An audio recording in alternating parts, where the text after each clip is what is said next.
বাংলাদেশের স্টুডেন্টদের পছন্দের তালিকায় ইউকের অন্যতম একটি জনপ্রিয় ইউনিভার্সিটি হচ্ছে ইউনিভার্সিটি অফ গ্লস্টারশায়ার। লন্ডন থেকে অনলি 40 মিনিট ডিস্টেন্স হওয়ার কারণে স্টুডেন্টরা চাইলে লন্ডন থেকে যেয়ে এই ইউনিভার্সিটিতে ক্লাস অ্যাটেন্ড করতে পারছে। এইবার আসি এন্ট্রি রিকোয়ারমেন্টের কথায়।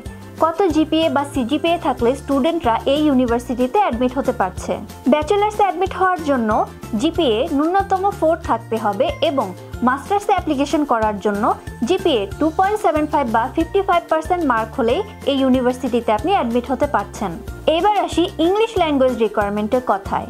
ইউনিভার্সিটি অফ গ্লস্টারশায়ার শুধু আইএলসি নয়, পাশাপাশি পিটি এবং টোয়েফল এর মতো এক্সামও অ্যাকসেপ্ট করে থাকে। এবার আসি চমৎকার একটি ইনফরমেশন নিয়ে। আপনারা যারা মাস্টার্সে স্পাউস নিয়ে ইউকেতে আসতে চাচ্ছেন, এই ইউনিভার্সিটিটি দিচ্ছে আপনাকে উইদাউট রিসার্চ প্রপোজাল এবং জার্নালে স্পাউস নিয়ে পড়তে আসার সুবর্ণ সুযোগ। তাই আর দেরি না করে এখনই ইউনিভার্সিটি অফ গ্লস্টারশায়ারে অ্যাপ্লিকেশনের জন্য আমাদের সানজেনের ঢাকা অফিস ভিজিট করুন অথবা স্ক্রিনে দেওয়া নাম্বারগুলোতে কল করুন।